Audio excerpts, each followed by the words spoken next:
All right. Ant-Man and the Wasp. First movie since Infinity War for Marvel. Oh, so long. I know. Wait. It's been a while. Peyton Reed back behind the camera. He did Mhm. the first Ant-Man, also known for Bring It On. But I mean, it's kind of funny that those are like the two biggest movies I think he's probably known for at this point. Well, Peyton Reed's actually very interesting to me because he's one of the prime examples of a younger, uh, less well-known director, really known for smaller movies, Right. getting handed the blockbuster and actually succeeding and thriving.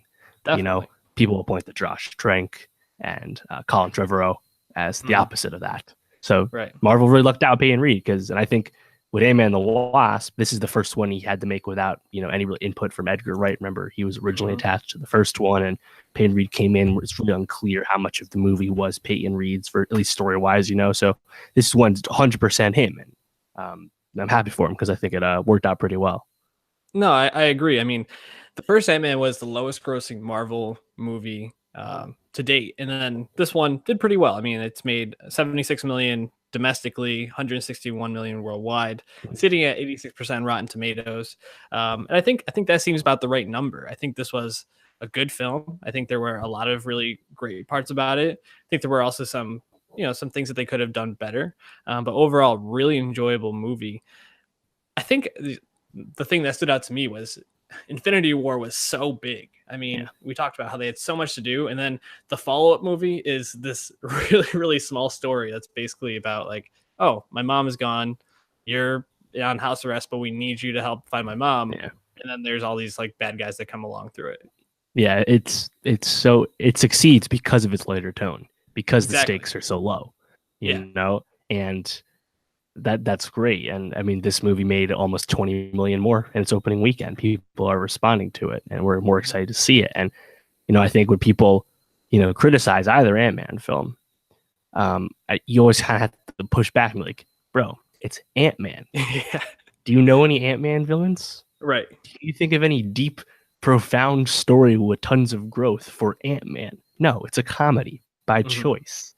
And while I think Ant-Man and the Wasp isn't as strong of a sequel as, say, Guardians of the Galaxy Volume 2, I think there's a lot more like character growth and more personal moments in that one. I still think Ant-Man and the Wasp is just, it's a hoot. It's just a good time. And I actually think there's a lot of stuff that it improved on the second go around. But yeah, so you said that there's some things that didn't work so well for you. What were those? Yeah, well, I think Ghost as a villain was, I mean, I guess she wasn't totally a villain. I guess you'd probably say Walton Goggins was the villain in this. But I mean, the thing with Ghost, I get that she's really angry about everything that's happened and her belief of what happened with her dad. But at the same time, it's like her motivation is, I don't want to feel this way anymore. I'm in a lot of pain. I don't want to die. Help me out. But what she does keeps pushing that further away, and it's almost like if they had thought about it, them working together to like stop Walton Goggins and just go find the Janet so that they could figure everything out would have made this whole story irrelevant. So that to me is kind of like all right, but I can put that aside for sake of a story. I mean, I'm not really here to nitpick the plot. I also thought, I thought Walton Goggins was great in this, like not really that great of a villain. I was never really worried about him because he didn't have any powers. Like no. So, comic relief, really. Yeah, exactly. So I didn't feel like there was a really great villain in this. It was also just a lot going on. Like Scott had his conflict with, having to be home, not get caught by Wu. I'm forgetting her name, Evangeline Lilly's Hope. I mean, she had a million different things, trying to deal with stuff with her dad, find her mom, deal with stuff with Scott. I mean, just a lot going on. I felt like at times it was a bit much, but I actually think they did a pretty good job of sewing everything back together by the end. Did you have any problems with it that stood out to you? So yeah, the thing about the villains, I've actually liked these villains more. I think that's probably just because the first Ant-Man, Yellow Jacket, I like Corey Stoll a lot. He's one of the weaker villains in the whole MCU. So the fact that the new villain, primary villain Ghost, at least had like a acceptable motivation and they can understand it at least. Granted, it's not she's a Killmonger, where she's actually really fleshed out. Obviously, that's not the case at all. But can I expect a Killmonger for Ant-Man? Probably not. So I thought it was good enough for me. The thing actually didn't work quite as well for me this time, and I think I'm probably in the minority with this, is I didn't laugh as much this time. I thought the humor was a lot better in the first one. I'm not really sure why that is. I've definitely laughed more at Michael Pena in the first one. I think Luis is hilarious. Yeah. Perhaps borderline stereotypical, but like his storytelling thing when with the lip syncing, thought that was freaking amazing the first time around. But when they did a callback, which I liked, I don't know, I didn't quite laugh as much with all the ex-con stuff. Despite the movie still being fun and slapstick, which is why I like it. But I think in terms of laugh out loud moments, it didn't have as many for me anyway. How'd you feel about the humor? Yeah, it's interesting. I think I probably laughed more at the second one, and I almost feel like I laughed a lot at Bobby Cannavale, which he wasn't that type of character at all in the first one. And in the No, he was second an one, antagonist. yeah, in the second one, he gets to kind of be this like big softy who's like very caring and like nurturing towards Scott, and they have this amicable relationship. And I thought he was great, like playing alongside his wife in the movie. Yeah, Like he would say the they didn't get outlandish enough thing, scenes, and honestly. yeah, and he would be like, actually. That should do But it I thought, again. yeah, I like that. I think they're both pretty funny, and they bring a lot of levity Sure. to movies that are usually very serious. Right, and Randall Park was a great addition. Being like a third antagonist, I guess. But he was funny when he was on screen, so it's good enough for me. But the thing I like about the two Ant-Man movies, as far as Ant-Man in general, who's in Civil War as well, is that I just really like Paul Rudd as Scott Lang. I like that they went with Scott Lang, the second Ant-Man. Yeah. Obviously, Michael Douglas plays Hank Pym, and I think he might be a little wooden in these movies. Yeah. I don't know if his performance isn't amazing, despite being a world class actor.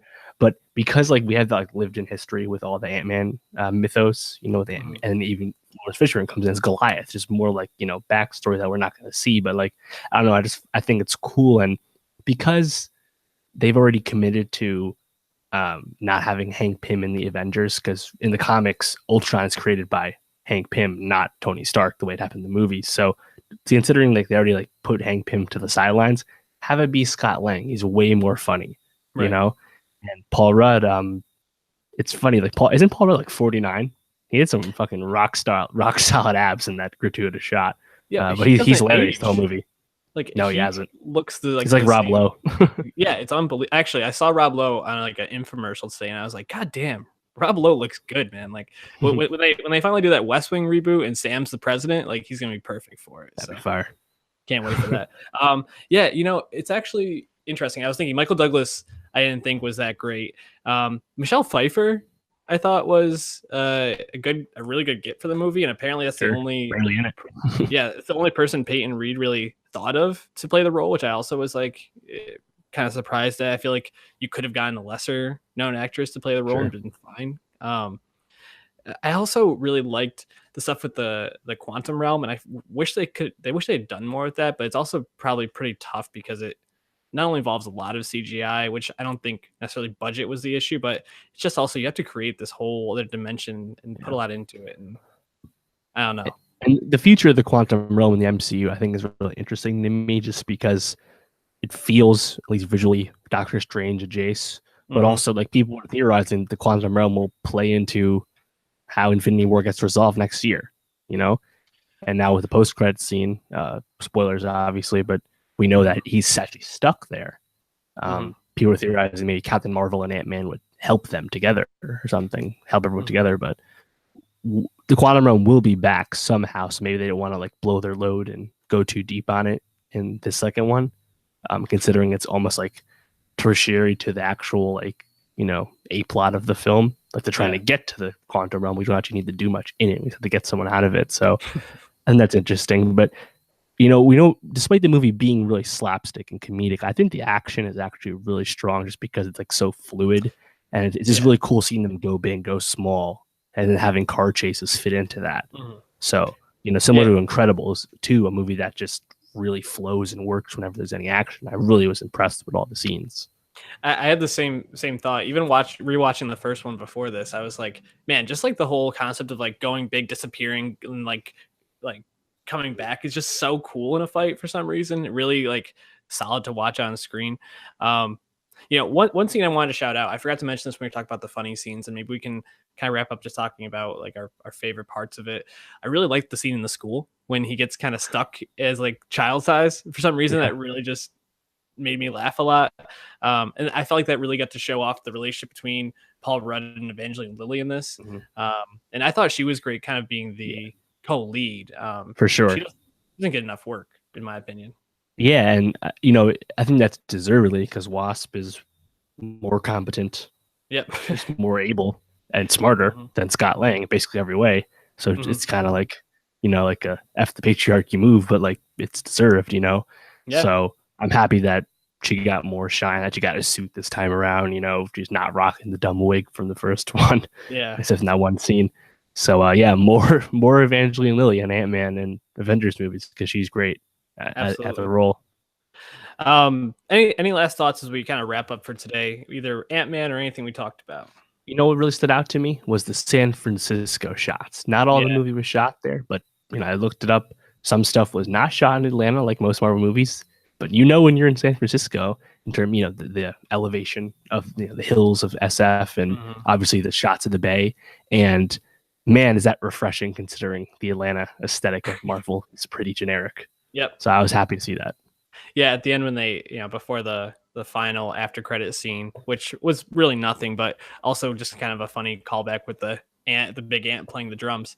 I liked that it said like thanks to Atlanta, then it said thanks to San Francisco, and I was like hell yeah, like it was so fun to watch the car chases where they were like jumping through the hills and stuff, just really cool. So some really refreshing stuff in Ant-Man and the Wasp. I really recommend you see it, especially if you're a superhero fan. You kind of have to. Yeah.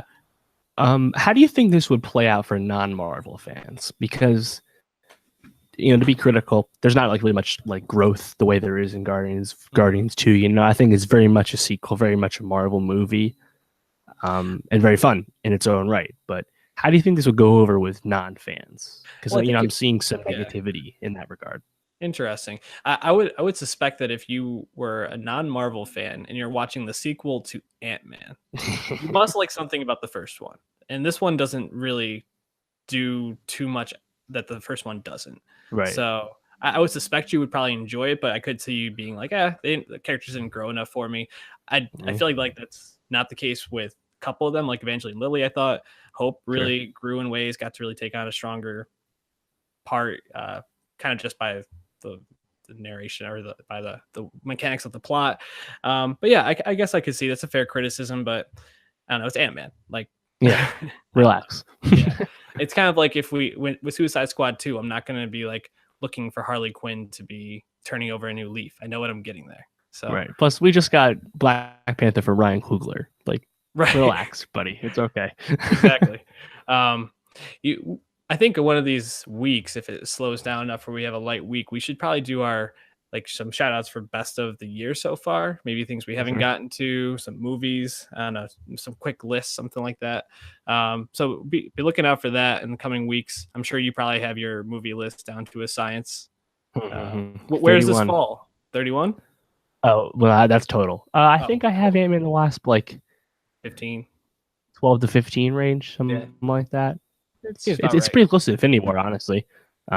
So they're such vastly different films. But yeah, I was very happy with this, and now we get a nice break from MCU. Captain Marvel doesn't come out till March. We have Aquaman in December, and then that's the only major superhero movie left for the year. And we don't have Star Wars until December of next year, so nice little respite from all these big films, Yeah, don't complain to us about superhero fatigue anymore. Hey, we don't have to get into superhero fatigue. I have a big take on that, but never mind. Next week.